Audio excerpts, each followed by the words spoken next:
முதல எழுத்தெல்லாம் ஆதிபகவன் முதற்றே உலகு. நடந்து கொண்டிருக்கிற விஸ்வாவசு வருஷத்தில் ஐப்பசி மாதத்தில், அதுக்கு இன்னொரு பேர் துலா மாதத்தில், இந்த மாதம் அதாவது ஆங்கில தேதி 18/10/2025 17/11/2025 வரைக்கும் உண்டான ஐப்பசி மாதத்தில் நேயர்களுக்கு ஓரொரு லக்னத்தவருக்கும் என்னென்ன பலன்கள் நடக்க காத்திருக்கிறது என்பதை ஒரு சுருக்கமாக சொல்ல கடமைப்பட்டிருக்கிறேன். ரெயின்போ 360 நேயர்களே, உங்கள் அத்தனை பேருக்கும் என்னுடைய வணக்கம். லைக் பண்ணுங்கள், கமெண்ட் பண்ணுங்கள், சப்ஸ்கிரைப் பண்ணுங்கள். உங்களுக்கும் இதில் நிச்சயமாக சில நல்ல பலன்கள் கிடைக்க வாய்ப்பு இருக்கிறது. இப்போது லக்ன வாரியாக சில ஒவ்வொரு லக்னத்துக்கும் உண்டான பலன்களை கூற ஆரம்பிக்கிறேன். அதுக்கு முன்னோட்டமாக துலா மாதம் காலபுருஷனுக்கு அது 7வது ராசியில் சூரியன் நிற்கிற பொழுது அதுக்கு துலா மாதம்னு சொல்கிறது, ஐப்பசி மாதம்னு சொல்கிறது.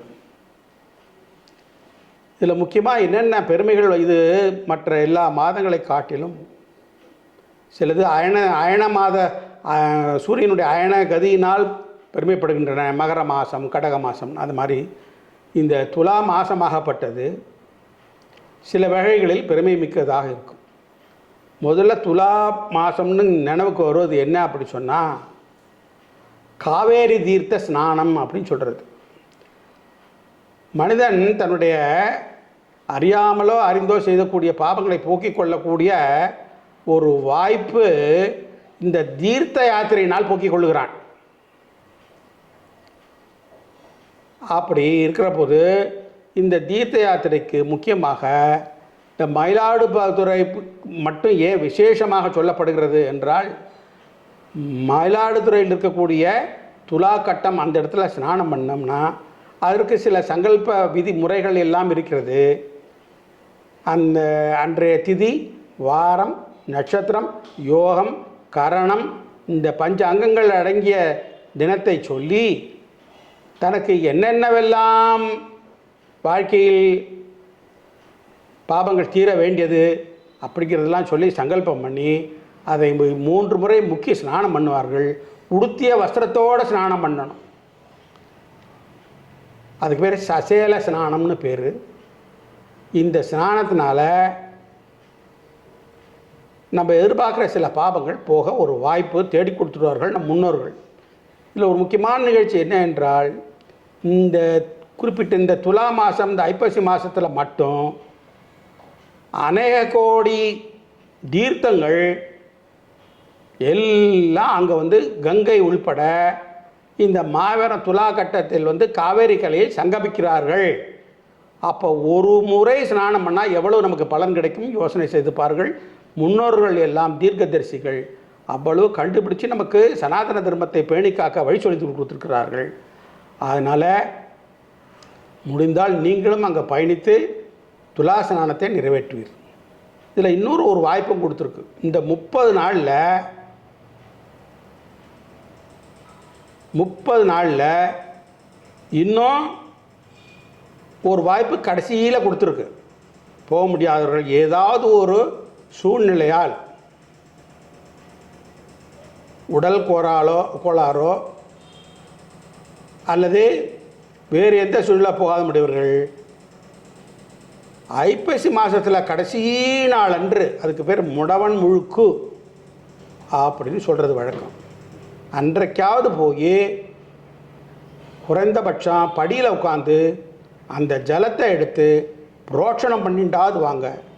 அது சில பேருக்கு சில மந்திரங்கள் தெரியும், சில பேருக்கு அந்த சாதாரணமாகவே அங்கு அன்றைய தினம், கிழமை, வாரம், நட்சத்திரம், யோகம், கரணம், இந்த ஆண்டினுடைய பெயர், இதை மட்டும் மனதில் நினைத்து கொண்டு சூரியனை பார்த்து முக்கிய ஸ்நானம் செய்தால் நிச்சயமாக பலன் உண்டு.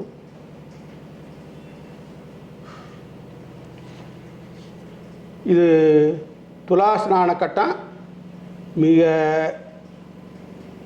ஒரு சுலபமான முறையில் சிம்பிளாக இப்படி பண்ணலாம். இது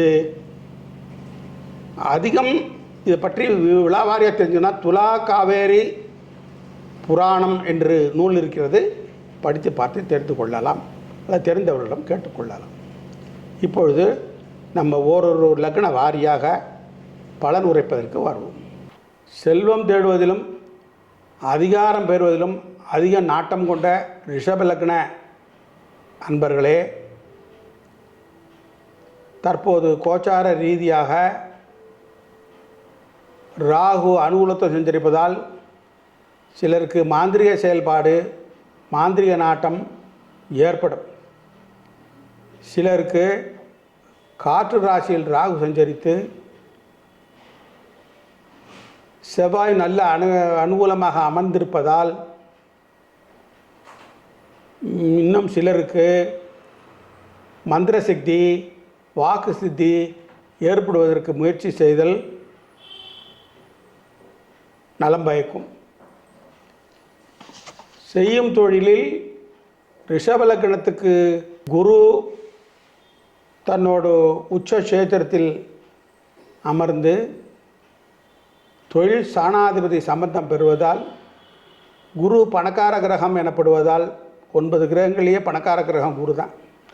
அப்போ மிக அதிக அளவு தொழில் ரீதியாக கடன் பெற வேண்டிய சூழ்நிலை உருவாகும் சிலருக்கு. ரிஷபலக்னத்துக்கு முதல் திரை யோகக்காரனாகிய தொழில் ஸ்தானாதிபதி சனிக்கு நீர் ராசியில் உள்ள குரு தொடர்பு சிலருக்கு ஏற்றுமதி இறக்குமதி மூலமாக வளமான சூழ்நிலை காணப்படுகிறது. சிலர் வேலைபளு காரணமாக அதிக முயற்சி மேற்கொண்டு அதனால் சோர்வு ஏற்பட்டு உடல் நலம் வெகுவாக கெட வாய்ப்புண்டு. ஒரு சிலர் வாயு தொந்தரவுக்கு ஆளாகி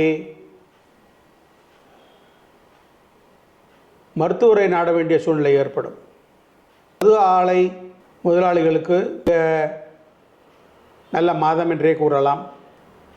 சில உத்தியோகஸ்தர்களுக்கு திடீர் வரப்பிரசாதமாக டெபுட்டேஷன், வெளிநாடுகளுக்கோ அல்லது வெளி மாநிலங்களுக்கோ டெபுட்டேஷன் சொல்லக்கூடிய வாய்ப்புகள் ஏற்பட்டு ஒரு நல்ல பதவி கிட்டலாம். அதனால் தன ஆதாயமும் உண்டு. 10ஆம் இடத்துல ராகு காற்று ராசியில் சஞ்சரிப்பதால் அதற்கு வீடு கொடுத்த சனி ஆதாய ஸ்தானத்தில் இருப்பதால் தொழில் ரீதியாக அண்டை மாநிலங்களிலோ அல்லது வேற்று நாட்டிலோ சில ஒப்பந்தம் போட வேண்டிய சூழ்நிலை இம்மாதம் ஏற்படும். ரிஷபலக்ன அன்பர்களே,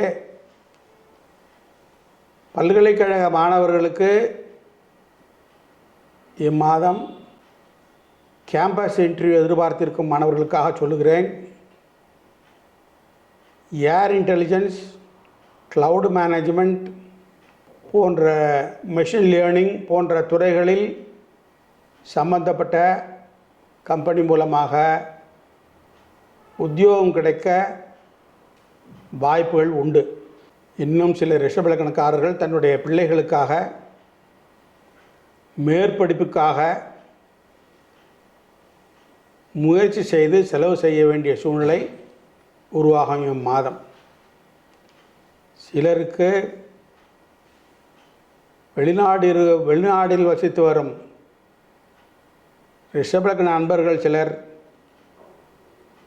மனதுக்கேற்றபடி தாய்நாடு திரும்பி திருமணம் முடிப்பர்.